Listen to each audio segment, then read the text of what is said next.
Hi, I'd like to tell you about a project called LightTAG, which I did about 6 months, a year ago. It was a collaboration between a scientist, me, and an artist called Teen Beck, who is based at University of Creative Arts. We started out going into schools, and we used the common theme of light to tell kids a little bit about the science of light and how scientists use it, but also how artists use light in their work. And we taught the kids how to make these kind of drawings. And then we gave them all the tools, and we stood them in front of a camera, and we had loads of fun, and they produced all kinds of creative work. It was good fun.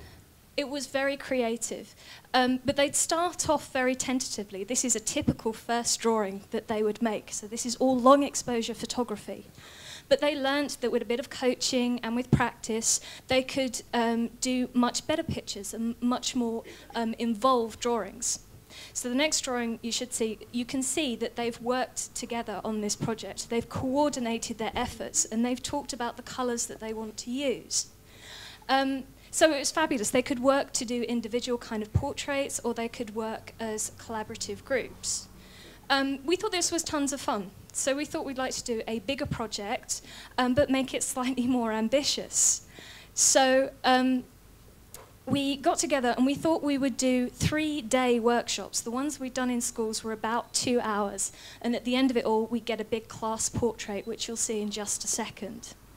So we thought we would do 3-day workshops, but we would work with kids who are not in mainstream education.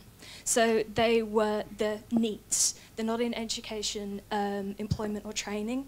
They were in care, care leavers, young mums, that kind of group. And we got loads of them together, and again, we taught them some science. Their scientific knowledge was a lot lower than the kids in schools, and it was quite a surprise to us what they didn't know, not because they were stupid, but because they'd never been taught. We would also talk to them about the art and how they could use these different tools. And kids would work together in a pitch-dark room for 3 days. And they'd start off completely uninterested, and they would sit there, you know, arms folded, come on, impress me. And by the end of it, they were doing amazing work. So it was all using these little LED lights wrapped around the battery. This became their paintbrush. And we'd tell them how you could split up colours to make different things, or you could blend colours like you can blend paint to make different colours in the palette. We would tell them about different optical effects that they could try out. And we would teach them a little bit about photography and the different tricks you can do with it.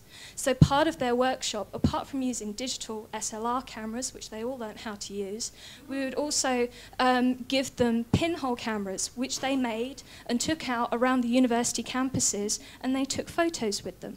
And these are some of the amazing images that they produced. There is a Facebook page if you want to look at more of their images.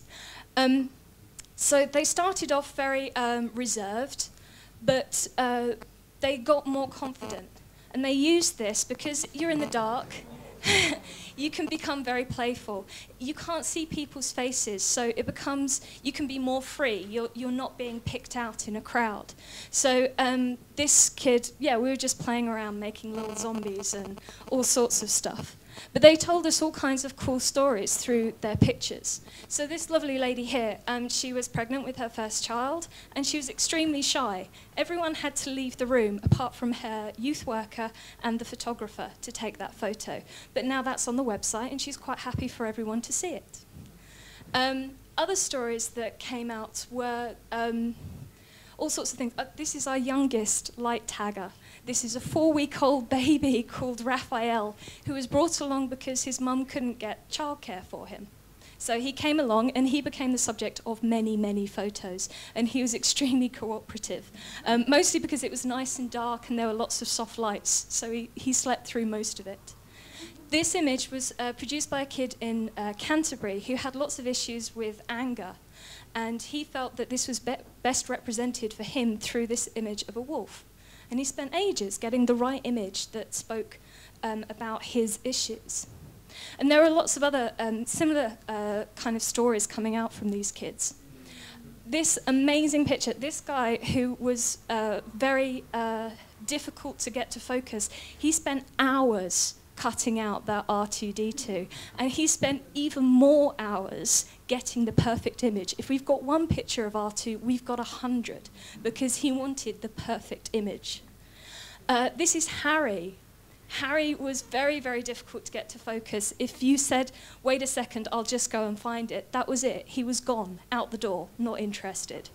But he turned up early for every session, and he was usually the last guy to leave. And he tried everything. He was quite happy for us to tie LEDs to him, and he would dance around. They became kind of self-controlling within the group. So this image you can see has been cropped because someone wrote a rude word in the background. And we didn't even have to tell him off. The other kids did. He'd ruined the picture, so they told him not to do it again. And we didn't even have to intervene. It was brilliant.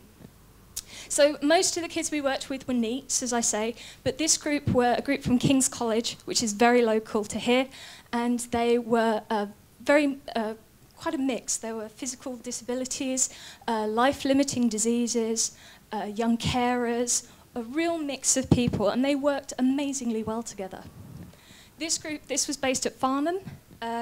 These are the kids that day one, they had 5 different kinds of chocolate and cherry Coke for lunch, and they were asleep in the afternoon, couldn't be interested. And by day 3, we had to lock them out of the room so that they ate lunch they wanted to work through, and we couldn't actually stop them. We had to lock them out. At the end of the whole project, we took everyone up to the BFI on South Bank for an exhibition. And for some of these kids, it was the first time they'd ever been to London.